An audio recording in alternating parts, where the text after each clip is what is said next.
So we're here to talk a little bit about trade, and let's start with the US-Europe trade story. Huge fears of incredibly high tariffs earlier this year, not quite as high as some anticipated. So where are we now and how have markets responded? Let's start with you, Heidi. Well, a lot has happened, and we can see that tariffs are really working their way through the economy. We haven't seen a recession. We are seeing a slowdown in the US economy, right? And we do see that there's more and more custom payments stacking up in the US as well. So they are, in a sense, working. We see some signs of inflationary pressures and cooling labor markets, but that's maybe not then actually the tariffs. Markets, on the other hand, haven't really reacted. You know, we had those initial fears, the Liberation Day, but after that, it's as if markets really do not care about politics. They like shrugged it off and decided that this was not big enough. The private sector is going on. US tech is still what's leading the world. So a little bit mixed picture in the sense, but surprisingly good, I would say. Surprising. I was just going to ask you, did that surprise both of you? Were you expecting things to be tougher? Well, I would say that we are not in a trade war, we are in a ceasefire between the EU and the European Union, but we do not know, can we trust on this deal which the EU make with the USA?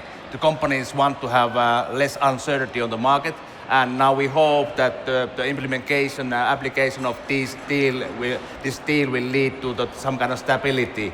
The funny thing is that we have learned from the past that in a history, if you have a conventional war, and if you are having war with all the frontiers, you will lose.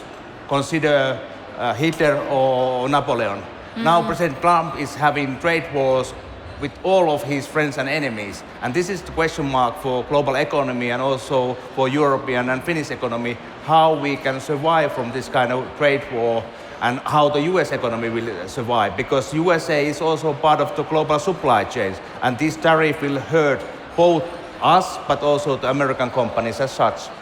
So despite being surprised that things maybe haven't been as dramatically difficult as some people predicted, how much do you think we can start planning now for a period of growth, both of you? Or is there still a huge amount of uncertainty that tariffs could go up even further and it's too hard to plan right now? Start with you, Heidi. Well, what we do see that companies are doing right now is they are adapting. They are adapting to this uncertainty that you don't know where we're going to be. Like Timo said, it's a ceasefire, but you never know when the ceasefire will end. But also bigger companies that are active in, let's say, 150 countries or 200 countries, they just have to somehow price in that there is more uncertainty than before, and you have to play along that. So we do see a lot of companies going ahead with investments and making decisions based on the information you have. And that's the only way forward, right? If you only sit and wait, you will 100% sure be the one losing this game. So in the sense, yes, it's putting a lid, and I would say mostly on smaller companies, while the big ones just move ahead. Well, for us, the companies say that, well, we can live with this 15% tariff towards the USA. We just make a survey among the Finnish exporting companies, and about 67% of them said that their export will diminish to the USA on the short term. But what will happen on long term, nobody knows. But at the same time, the companies say that they are trying to continue with their current customers and partners, but they are not moving the businesses or industries from the Europe to USA. Only roughly 10% of the companies say that they have planned to invest more to the USA. And if you ask the companies to invest to the USA, it's a tricky issue. It will take a couple of years. Then you have a question of skilled work, whether it's that available, and how about the cost of doing businesses there. So the companies have that kind of short-term vision and a long-term vision, and I believe that companies may not act as President Trump hoped, that the foreign investor will return back to USA. Probably the American companies may invest a bit more, but how about the foreign companies? I believe that there's not that kind of big trend will happen just now. So for the companies that do choose to invest, could that put them at a competitive advantage if they're prepared to take more of a risk? it's a question that of course you invest and have manufacturing site close to your customers or some other benefits. And if you invest to the USA, and if you have still this tariff, so it will be very costly to do business in the USA, because then in a global supply chains, you need the components from Canada, energy from Mexico, and some part from the Europe. So at the moment, I do not see it as such an attractive market. But at the same time, we have to remember that the US market is very dynamic. But the US economy, only 10% of the economy is based on the foreign trade. When the case in Europe is roughly 40%. So we are much more dependent on the international trade. And that's why the US market may survive better from this kind of trade war than the Europeans, for example. Do you agree? I agree, definitely. There's, in a sense, also the risk from a corporate perspective. If you think you're a Finnish or Nordic company active in the US, that we see more and more interference in business by the state and by government. And as a foreign company then active in the US, you also have to price in that yes, you are close to markets and you might not have to pay tariffs if you produce locally. But what's the risk of basically not being able to run your business as before going forward when we see state interference? So that's also a new dimension in the sense that companies haven't really had to price in earlier. And you mean that in the context of things like different legislation or shifting approaches to sustainability, diversity, those sorts of directions, or could be, or new legislation that pushes you out again or forces you to sell. We live in dramatic times, so I would imagine that companies actually also consider that is it a safe place to make a lot of investments? We have fresh memory from Russia, where a lot of Finnish companies and other Nordic companies had made big investments, and then you were forced to sell way too cheap. It's not 100% sure that something similar couldn't happen in the US, especially if you think about strategic sectors like pharmaceuticals or energy. Politically speaking, if tariffs do go up even more, how do you think Europe should respond? Obviously, some have the argument that, it could, if Europe puts them up, it could discourage other countries from doing the same, but others argue it could make things spiral. Well, I see already the trend that Europe is trying to build a closer trade relation with other continents and markets. We have this EU-Mercosur deal with Latin America. We have different kind of deals with Asian countries, including Indonesia. So Europe tried to lower in the tariffs to trade with other countries and other continents. And we have to remember that the Asian growth is pretty quick at the moment, and somebody conclude that it's roughly about 70% of the global trade. So it's good for Europe to build this kind of partnership with Latin America, Asian countries, and so on. But at the same time, I would also conclude that you can never replace the US market as such, because there's a big potential also in the long run for the European and Finnish companies to do business. Yeah, so important to keep in mind, right, is that it's US that has a trade war with the rest of the world. No one else is at war with each other. So in that sense, it's an interesting setup. Of course, the US is trying to push us into the war on their side. That's not going that well right now.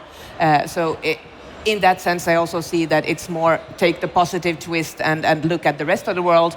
Then, of course, if you think about what kind of tools do we have against the US, do we want to do something, some countermeasures or not? So far, we've been very, very cautious. The digital sector, the services exports is, of course, the big question mark. We still have quite balanced trade with the US if you take into account services trade. Donald Trump is mainly talking about goods trade, right? Yeah. But we mainly import services. And that's something that has been left completely outside these discussions. And I think that's a natural next step if we're forced to go there. You talked briefly earlier, Heidi, about the impact on the labour market, which we're seeing in the Nordics and Baltics, and the markets. But what about consumer behaviour? I know where I'm based in Sweden that geopolitical uncertainty is encouraging a lot of people to press pause on, for example, big spending decisions. It's affecting the housing market, even if interest rates are going down and people have the money to spend. How do you see consumer patterns reacting to this? Yeah, so I actually think it's really interesting when you look at consumer confidence, for instance, in Sweden and in Denmark, countries that traditionally have felt that they are really close to the US, that there you've actually seen consumer confidence drop to all-time lows. Denmark is at all-time low. We're not there in Finland, but maybe from a lower starting point overall. So I would say that this is actually something that has somehow made our peer Nordic countries wake up and people realize that it's actually uncertain times. So in a sense, it makes sense for people to build buffers, and I think we need to price in that when we start to consume a little bit more, it's going to be a little bit more. It's not going to be like you open the doors and here comes consumption. It's going to be cautious because it actually makes sense to build up buffers in uncertain times. Yeah, I also see that there are two questions which are now making customers and citizens a bit worried about. Two is war in Europe. I'm referring to the Ukraine war, and if there's a solution sooner, quicker, then it's better for the economy. And another question is this debate on public debt, and we have to save more. I feel that also the private citizens think that they have to save more. So these two issues, if they will be fixed short term and long term, then let's hope that there will be a better growth also in Europe and also the Nordic countries. But at the same time, let's hope that this trade relation with USA will develop in a solid way and uncertainty will be diminished. Yeah. So still, some slight optimism here, but a lot of caution around what might happen next. We're running out of time, but we haven't really touched on China yet, so I just wanted to kind of briefly see if we can look at that. The US and China have extended their trade truce, but again, we don't know for how long. How do you think that can impact on global trade and particularly us here in Europe? Start with you, Heidi. Well, we have seen a massive shift in trade from between the US and China. It's collapsed is maybe not the right word, but it's deteriorated fast. And you can at the same time see that Chinese trade to the global south has picked up, matching roughly what they've lost to the US. So we can see that this long-term project that I see that China has had, shifting away from the Western world, shifting away from the US, is now taking new speed. And that's also, of course, a geopolitical change in the sense that China is turning more and more away from the West and looking at the new markets where I at least fear that we are way behind. And any final thoughts from you, Timo? Yeah. I see that the companies are already a bit de-risking their China activities, but at the same time, the reality is that the USA need China and Europe. Trump tried to put pressure with the tariffs on the China, but then he realized that the USA also need the technology and raw materials from the China.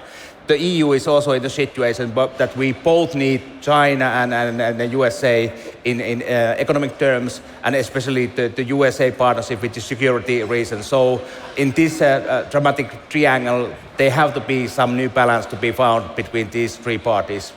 Okay.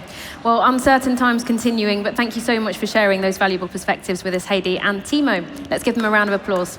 Thank you. Thank you so much.